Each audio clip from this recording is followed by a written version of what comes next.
तो शुक्रवार को लक्ष्मी सबसे ज्यादा प्रसन्न क्यों होती है? शिव महापुराण यहाँ तक विष्णु पुराण करती है, स्कंद पुराण वर्णन करती है, कार्तिक खंड वर्णन करता है कि तुलसी का क्यारा गोल है, चौकोर है, षडाकार का है। उसका भी प्रमाण हमारे शास्त्र में लिखा हुआ है कि अगर तुलसी का कुंड गोल है तो वो ऐश्वर्य प्राप्त करता है, तुलसी का कुंड चौकोर है तो वंश की वृद्धि करता है, तुलसी का कुंडा अगर षडाकृति का है, 6 फलक वाला है तो वो घर में संपदा की वृद्धि करता है। ये तुलसी के कुंड का भी प्रमाण हमारे यहाँ शास्त्रों में लिखा हुआ है कि कुंडा कैसा होना चाहिए, तुलसी के कुंड की आकृति कैसी होना चाहिए।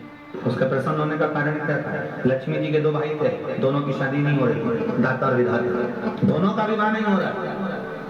और दाता विधाता की लक्ष्मी बड़ी परेशान थी, रोज नारायण से कहती थी प्रभु कुछ कृपा करिए, दाता विधाता का विवाह नहीं हो रहा, उम्र होती चली जा रही, इनका कुछ करिए प्रभु, आप नारायण आप कुछ तो कर सकते हो। भगवान नारायण ने तब लक्ष्मी से कहा एक काम करो, बेलपत्री के पेड़ के नीचे बैठकर लक्ष्मी तुम अनुष्ठान करो तुम्हारे भाइयों के विवाह के लिए। इसलिए आज भी हमारे हिंदू धर्म की रीति है कि बेलपत्री के पेड़ के नीचे शाम के समय लक्ष्मी का वासा होता है। इसलिए लोग इस बेलपत्री के पेड़ के नीचे तुम्हारा रात्रि को शाम को 6 बजे से लेकर रात्रि को 8 बजे तक तुम्हारा निवास होगा। जैसे पीपल के पेड़ में देवताओं का निवास आप लोगों ने यदि पद्म पुराण पढ़ी होगी या सुनी होगी तो उसमें स्पष्ट कहा है, पीपल के वृक्ष की गणना ध्यान देना, पीपल के वृक्ष में सुबह 4 बजे से लेकर 7 बजे तक ब्रह्मा जी का वासा होता है। पीपल के वृक्ष में सुबह 7 बजे तक ब्रह्मा जी का वासा, 7 बजे से लेकर 10:30 बजे तक पीपल के वृक्ष में भगवान विष्णु का वासा होता है। कितनी बजे तक? 10:30। 10:30 से लेकर 11:30 12 बजे तक पीपल के वृक्ष में पितरों का वासा होता है। इसलिए हमारे यहाँ पितरों को श्राद्ध पक्ष में जो भोजन कराया जाता है वो 10:30 से 12 के बीच में कराया जाता है। 12 बजे के बाद पीपल के वृक्ष में दोपहर के 1:30 बजे तक आहूतों का वासा रहता है। आहूत कौन? जो गर्भ में शांत हो गए, जो कुंवारी अवस्था में शांत हो गए, जो जन्म लेने के बाद उनका विवाह नहीं हुआ और शांत हो गए, उन आहूतों का वासा उस पीपल के वृक्ष में दोपहर में 1:30 बजे तक रहता है। उसके बाद में प्रेतों का वासा चालू होता है। इसलिए दोपहर के समय पीपल के पेड़ की परिक्रमा नहीं होती। फिर शाम को 4 बजे से 7 बजे तक पीपल के वृक्ष में शंकर जी का वासा होता है, इसलिए शाम के समय पीपल की परिक्रमा नहीं होती। 7 बजे के बाद में पीपल के वृक्ष में रात्रि को 9 बजे तक कुबेर का वासा होता है। फिर 9 बजे के बाद में प्रेतवास चालू होता है पीपल के वृक्ष में। उसी तरह बेलपत्री का जो वृक्ष है, उस बेलपत्री के वृक्ष के नीचे रात्रि को 8 बजे से लेकर 12 बजे तक बेलपत्री के पेड़ के नीचे कुबेर का निवास होता है। महाराज कुबेर का निवास, प्रयास करा करो इसी बेलपत्री के पेड़ के नीचे हम दीप लगा घी का। यदि संपदा की कमी हो तो, अगर भगवान ने खूब संपदा दी है तो भले मत लगाओ, कोई दिक्कत। महामृत्युंजय मंत्र का यदि आप जाप करते हो और आपको मालूम पड़ गया कि शरीर में मुझे ये रोग हो गया है, मुझे शुगर हो गया है, मुझे बीपी हो गया है, मेरा ब्लड प्रेशर ऊंचा नीचा रह रहा है, कोई भयंकर रोग, मेरे रिश्तेदार को कोई कैंसर जैसा रोग हो गया, किसी को कोई थायराइड हो गया, किसी को कोई किडनी और लीवर में सूजन हो गई, किसी को कहीं किडनी और लीवर में तकलीफ हो गई, तो शिव महापुराण की कथा कहती है, नवग्रह शिव महापुराण की कथा कहती है कि बेलपत्री के वृक्ष के नीचे महामृत्युंजय मंत्र का जाप जो शुक्रवार की शुक्रवार घी का दिया लगाकर करता है, उसके रोग बाबा देवाधिदेव महादेव समाप्त करते चले जाते हैं। ये संजीवनी मंत्र शुक्रवार के दिन भगवान शंकर को शुक्र को दिया था, इसलिए उसकी प्रदान। शुक्रवार के दिन बेलपत्री के वृक्ष के नीचे बैठकर घृत का दिया लगाकर शरीर में जो रोग है उसका स्मरण कर कर शंकर जी से विनय कर कर, हे भोलेनाथ आपने शुक्र देवता को संजीवनी मंत्र दिया है, तो क्या आप मेरे को वो मंत्र प्रदान नहीं करोगे? मेरे रोग, मेरी बीमारी, मेरे दुख को आप नहीं हरोगे? शिव से कहो ये शरीर आपने दिया है और भजन करने के लिए दिया है, स्मरण करने के लिए दिया है, कीर्तन करने के लिए दिया है, तो संभालोगे भी आप। और बेलपत्री की ओर मुख कर घी का दिया लगाकर महामृत्युंजय मंत्र का स्मरण कर लेने पर धीरे धीरे धीरे धीरे धीरे धीरे वो रोग समाप्ति की ओर आता चले जाएगा।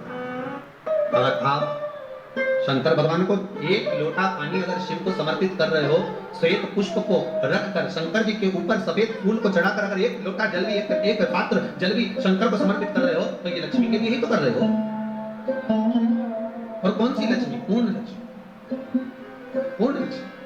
आपको पहले की कथा में कहा, एक बार भगवान विष्णु के सामने लक्ष्मी मैया ने बहुत तेज स्वर में कह दिया था, नारायण, दुनिया के लोग आपका नाम जपते हैं, दुनिया के लोग नारायण नारायण करते हैं, दुनिया के लोग आपका भजन करते हैं, पर सत्य मायने में कहूं ना तो मेरे बिना दुनिया के लोगों की नहीं चल सकती, मेरे बिना दुनिया नहीं चल सकती, संसार मेरे बिना नहीं चल सकता। भगवान विष्णु ने कहा ये तो गलत है लक्ष्मी, आपका कहना।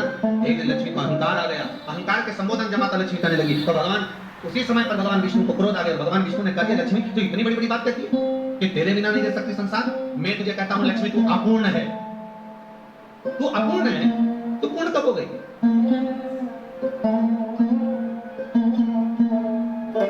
तेरी पूर्णता कहां है? लक्ष्मी की आंख से आंसू बहने लगे, आज आपने मुझे अपूर्ण कहा। आपको मालूम है आप मुझे अपूर्ण कर रहे हो? आपको ये ज्ञात हो रहा आप मुझे अपूर्ण कर रहे हो? भगवान कहते हैं हाँ लक्ष्मी मैंने तुझे अपूर्ण कहा। अपूर्ण का मतलब आप जानते हो ना? भगवान कहते हैं लक्ष्मी मैं सब जानता हूं। लक्ष्मी रोती हुई माता सरस्वती के पास पहुंच गई। सरस्वती ने पूछा क्या बात है लक्ष्मी, क्यों रो रही हो? लक्ष्मी जी ने कहा क्या बताऊं सखी, मेरे पति ने आज मुझे अपूर्ण कर दिया। तो क्यों रो रही है तू? अपूर्ण अगर कह दिया, पति ने तो कहा है ना, तो क्यों रोना? चल मेरे साथ। और सरस्वती मैया माता लक्ष्मी को लेकर सीधे पहुंच गई माता पार्वती के यहाँ जब पहुंची, माता पार्वती ने लक्ष्मी जी को देखा और सरस्वती को देखा तो पूछा कि बात क्या हो गया ऐसा, क्या हुआ क्या है सब, तुम दोनों आज मेरे पास नहीं, क्या हुआ? पार्वती जी कुछ बोलती, शिव जी का ध्यान माता सरस्वती की ओर और लक्ष्मी की ओर गया और भगवान शंकर जान गए कि आज भगवान नारायण ने लक्ष्मी जी को अपूर्ण कहा है। अब देखिए माता पार्वती क्या कर सकती है, इसको पूर्ण बनाने के लिए करेगी क्या? क्या होगा? माता सरस्वती जी ने लक्ष्मी को अपूर्ण कर दिया। हाँ तो क्या सोचना उसके लिए, इसको मैं अभी पूर्ण बना देती हूँ। माता जगत जननी पार्वती ने गोदी में विराजमान गणेश जी को उठाया और उठाकर लक्ष्मी जी की गोद में दे दिया। ले लक्ष्मी आज से लक्ष्मी आज से तो गोदी में जब तक संतान नहीं है तो नारी को लोग अपूर्ण समझते हैं, पर माता पार्वती जी ने संपूर्ण ब्रह्मांड में एक सिद्धता प्रदान कर दी कि अपने गोदी के लाल को, अपने गोदी के पुत्र को माता ने लक्ष्मी की गोद में देकर लक्ष्मी को पूर्ण बनाया। सुन रहे हो जितने फेसबुक और यूट्यूब पर सुन रहे हो, बहुत सावधानी से सुनना। 2 बार पशुपति व्रत कर लिए, आपने ये कर लिया, आपने प्रदोष कर लिया, आपने सोमवार कर लिया, आपने सारे अनुष्ठान कर लिए, बहुत सारे उपाय भी करे, तो शुक्रवार के दिन अगर शंकर के मंदिर में जल चढ़ाया जाए तो नारी का अखंड सौभाग्य होता है।